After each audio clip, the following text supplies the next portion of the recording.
نزا کی حالت شروع ہو جائے، یعنی دم نکلنے کی حالت شروع ہو جائے، تو جو تیمار دار ہے یعنی اس کے آس پاس بیٹھے ہوئے ہیں وہ لوگ کیا کریں؟ تو دیکھو یاد رکھے کہ جب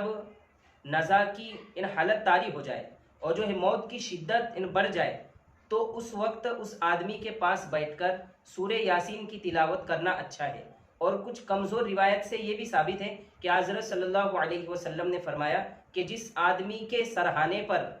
جو ہے سورہ یاسین پڑھی جائے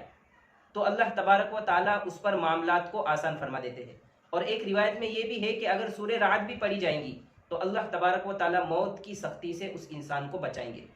اب یہاں پر یہ بات یاد رکھے کہ جب آخری وقت میں انسان پہنچ گیا ہے، یعنی نزا کی حالت ہے، تو اب اس کے پاس بیٹھ کر سورہ یاسین کی تو تلاوت کرنا ہے، لیکن اب جیسے ہی اس کی روح نکلنا شروع ہو جائے تو سب سے پہلے اس کے جبڑوں کو پٹی سے باندھا جائے اور پھر اس کی آنکھ جو ہے وہ بند کر دی جائے۔ تو جو آنکھ بند کرنے والے ہیں وہ یہ دعا پڑھے، بسم اللہ علی ملت رسول اللہ، کہ ہم اللہ کے نام سے اور رسول اللہ صلی اللہ علیہ وسلم کی ملت پر اس کے آنکھ کو جو ہے وہ بند کرتے ہیں۔ اب اس کے بعد جو ہے تجہیز اور تکفین میں جلدی کی جائے، لیکن یہاں پر یہ بات یاد رکھے کہ آنکھ بند کر کے ہو جانے کے بعد اور جو ہے جبڑوں کو پٹی باندھنے کے بعد اب سب سے پہلے وہاں پر خوشبو کا انتظام کیا جائے، اور جو ناپاک لوگ ہیں، جنوبی لوگ ہیں اور جو ہے حائضہ عورتیں ہیں، ان کو الگ کر دیا جائے۔ اور یہ بات بھی یاد رکھے کہ انتقال کے بعد اس جگہ پر جو ہے قرآن کریم کی تلاوت نہ کی جائے بلکہ دوسرے کمرے میں کی جائے، یا پھر ہو سکے تو پہلے جو ہے میت کو غسل دے اور پھر اس کے بعد وہاں پر جو ہے وہ تلاوت کر سکتے ہیں۔ اب جو ہے تزہید اور تکفین میں جلدی کرنا چاہیے، یعنی کفنانے میں اور دفنانے میں اس میں جلدی کرنا چاہیے، اس لیے کہ جناب نبی کریم صلی اللہ علیہ وسلم کا فرمان ہے کہ میت کو دفنانے میں جلدی کرو، اس لیے کہ اگر وہ اچھا انسان ہے تو اس کو اس کے اچھے ٹھکانے تک جلدی پہنچا دو، اور اگر وہ برا ہے تو تم اپنے کندھوں سے اس بوجھ کو جلدی ڈال دو، یعنی تم جو ہے وہ ہر حالت میں کوشش کرو کہ اس کو جلدی دفنائیں۔ اب دیکھو جنازے میں شرکت کرنے کا کتنا بڑا ثواب ہے اور کتنا عظیم ثواب ہے۔ حضرت عبداللہ ابن عمر رضی اللہ عنہ فرماتے ہیں کہ میں نے جب یہ روایت سنی، حضرت ابو ہریرہ رضی اللہ عنہ کی میں نے یہ روایت سنی کہ جو بندہ جنازے میں شریک ہوتا ہے اور جو ہے وہ دفنانے تک شریک رہتا ہے تو اللہ تبارک و تعالیٰ اس کو 2 قیرات ثواب عطا فرماتے ہیں، اور 2 قیرات یعنی 2 احد کے پہاڑ کے برابر اللہ تبارک و تعالیٰ اس کو ثواب عطا فرماتے ہیں۔ تو حضرت عبداللہ ابن عمر رضی اللہ عنہ فرماتے ہیں کہ میں اس حدیث کی تصدیق کے لیے کہ یہ حدیث صحیح ہے یا نہیں ہے، تو میں جو ہے وہ حضرت عائشہ رضی اللہ عنہا کے پاس گیا اور میں نے پوچھا کہ اماں جان اس کے بارے میں بتائیے، تو حضرت عائشہ رضی اللہ عنہا نے فرمایا کہ یہ حدیث صحیح ہے۔ تو حضرت عبداللہ ابن عمر افسوس کرنے لگے کہ آج تک میں نے کتنے قیرات چھوڑ دیا، یعنی میں صرف جنازے میں شریک ہوتا تھا اور جو ہے وہ دفنانے تک شریک نہیں ہوتا تھا، تو میں نے کتنے سارے قیرات جو ہے وہ ضائع کر دیا۔ تو یہ ہوتا ہے۔ اور پھر حدیث میں یہ بھی ہے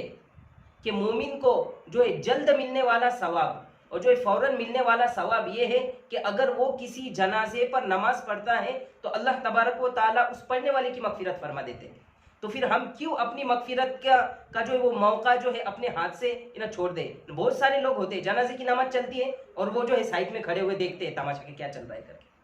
تو یہ نہیں ہونا چاہیے۔ حدیث میں ہے کہ اگر ہم جنازے پر نماز پڑھتے ہیں، کسی کے جنازے کی نماز پڑھتے ہیں تو اللہ تبارک و تعالیٰ پڑھنے والے کی بھی مغفرت فرماتے ہیں، تو پھر ہم کیوں اس ثواب کو جو ہے وہ اپنے ہاتھ سے چھوڑ دیں؟ تو یہ ہے۔ اور پھر جب قبرستان میں ہم جو ہے وہ جنازے کو لے کر آئے تو بہت سارے لوگ ہوتے ہیں جنازہ رکھنے سے پہلے وہی بیٹھ جاتے ہیں، تو پہلی بات یہ یاد رکھے کہ پہلے جنازے کو رکھے اور پھر جو ہے ہم جو ہے بیٹھنے کی کوشش کریں، اور پھر اس کے بعد جو ہے قبر کھودنے کی کوشش کریں، اور پھر قبر وغیرہ کھود دینے کے بعد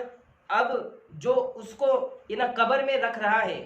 تو اس کو چاہیے کہ وہ یہ دعا پڑھے، بسم اللہ علی ملت رسول اللہ، کہ میں اللہ کے نام سے اور رسول اللہ صلی اللہ علیہ وسلم کی ملت پر اس آدمی کو جو ہے وہ دفن کر رہا ہوں، اور پھر اس کو دائیں کروٹ کرے، یعنی قبلے کی طرف اس کا رخ کرے، اس کا چہرہ کرے۔ یہ بات ہم یہاں پر جو ہے وہ یاد رکھیں۔ اس کے بعد قبر کو برابر کر دیا جائے اور ہر شخص جو ہے وہ 3 مرتبہ مٹھی بنا کر مٹی ڈالے، یہ سنت ہے۔ اور جب پہلی مٹھی ڈالے گا تو کہے گا منہا خلقناکم، اسی مٹی سے ہم نے تجھ کو پیدا کیا، وفیہا نعیدکم،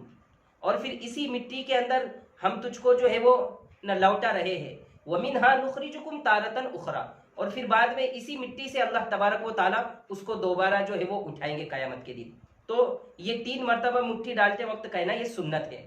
اب آگے بات یہ ہے کہ جب دفن ہو جائے تو فوراً جو ہے وہ نکلنا نہیں چاہیے، بلکہ کچھ دیر قبر پر یہ جو ہے وہ ٹھہرنا چاہیے اور جو ہے ایصال ثواب کر لینا چاہیے. حدیث میں ہے کہ جناب نبی کریم صلی اللہ علیہ وسلم جو ہے وہ دفن کرنے کے بعد فوراً نہیں چلے جاتے تھے، بلکہ قبر پر تھوڑا ٹھہرتے تھے. اس لیے کوشش یہ کرنا چاہیے کہ ہم تھوڑا ٹھہرے. اور پھر جناب نبی کریم صلی اللہ علیہ وسلم فرماتے ہیں کہ جب تم دفن کر چکو تو اپنے اس بھائی کے لیے استغفار کرو اور جو ہے اس کے ثابت قدم رہنے کے لیے دعا کرو، اس لیے کہ اب اس سے حساب کتاب جو ہے وہ شروع ہو جائے گا. اور جب قبر کے پاس جو لوگ ٹھہرتے ہیں تو اس سے جو ہے قبر والے کو انسیت ہوتی ہے، تو تھوڑا سا دل لگتا ہے اس کا. اس لیے اگر ہم وہاں پر کھڑے رہیں گے تو وہ ثابت قدم رہیں گا اور پھر فرشتوں کے سوال کے جواب دینے کے اندر اس کو جو ہے وہ آسانی ہو جائیں گی. اس لیے اس کی بھی کوشش کی جائے. حضرت عبداللہ ابن عمر رضی اللہ عنہما فرماتے ہیں کہ دفن کے بعد قبر پر جو ہے وہ سورہ بقرہ کی شروع کی آیتیں اور جو سورہ بقرہ کی آخری آیتیں پڑھنا یہ مستحب عمل ہے. اس کو کر سکتے ہیں لیکن کوئی ضروری نہیں ہے، مستحب عمل ہے، کرے تو ثواب ہے.